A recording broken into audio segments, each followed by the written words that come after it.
Hello friends. तो आज के इस लेक्चर में हम बात करने जा रहे हैं सुप्रीम कोर्ट ऑफ इंडिया की। ठीक है, सुप्रीम कोर्ट होता क्या है? देखिए, अगर हमें न्याय चाहिए, ठीक है, तो न्याय हम कहाँ से लेंगे? जो सबसे बड़ा जो फाइनल डिसीजन जो होगा वो कौन सा कोर्ट होगा? Supreme court. ठीक है, इससे बड़ा कोई भी कोर्ट नहीं होता है, ये सबसे सुप्रीम होता है, सबसे ऊपर होता है। ठीक है, और इसका जो डिसीजन होगा वो फाइनल डिसीजन होगा। ठीक है, सुप्रीम कोर्ट में सबसे पहले हम आर्टिकल 124 की बात करते हैं।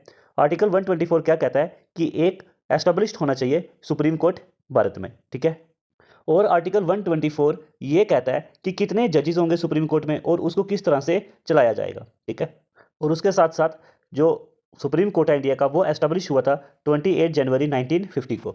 ओके, और उसके साथ साथ सुप्रीम कोर्ट में होता कौन है?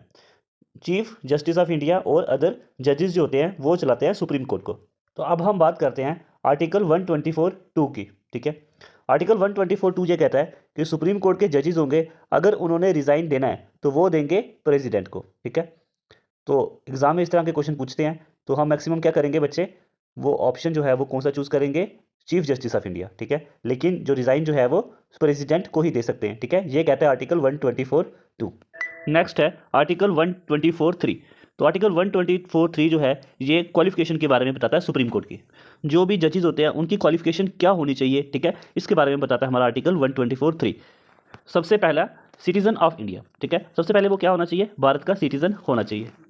सेकंड है कि वो जज होना चाहिए हाई कोर्ट में 5 सालों के लिए। ठीक है, या एडवोकेट होना चाहिए हाई कोर्ट में 10 साल के लिए। ठीक है, और या प्रेसिडेंट की नज़र में एक काफ़ी ज़्यादा जूरिस्ट होना चाहिए। ठीक है, जिसको लॉ के बारे में काफ़ी ज़्यादा नॉलेज हो। ओके, ये 3 क्वालिफिकेशन हमने पढ़ी। या वो सिटीजन होना चाहिए इंडिया का, ठीक है, तो उसके बाद जज होना चाहिए हाई कोर्ट में 5 साल के लिए, या एडवोकेट होना चाहिए, ठीक है, हाई कोर्ट में 10 साल के लिए, या तो वो एक जूरिस्ट पर्सन होना चाहिए, लॉ के बारे में काफ़ी नॉलेज हो उसको प्रेसिडेंट की नज़र में। ठीक है, तो ये 3 क्वालिफिकेशन जो हैं ये आर्टिकल 124(3) में है। ओके फ्रेंड्स, तो अब हम देखते हैं आर्टिकल 124(4) क्या कहता है। ठीक है, तो ये बात करता है जजेस की रिमूवल की। ठीक है, और जजेस को रिमूव कब किया जाएगा?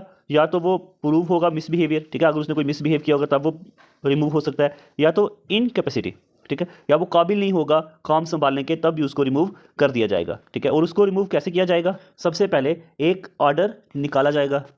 ईच हाउस वो जो ऑर्डर जो है उसको पास करेगा विद स्पेशल मेजोरिटी से। ठीक है, हमने ये भी पढ़ा था कि मेजोरिटी किस तरह की होती है, तो स्पेशल मेजोरिटी से दोनों हाउस का करेगा, वो ऑर्डर को पास करेगा। फिर उसके बाद रिमूव कर दिया जाएगा जज को। ओके, तो इस लेक्चर में फ्रेंड इतना ही। तो इसके आगे वाला जो पोर्शन जो सुप्रीम कोर्ट का वो हम नेक्स्ट लेक्चर में डिस्कस करेंगे। धन्यवाद।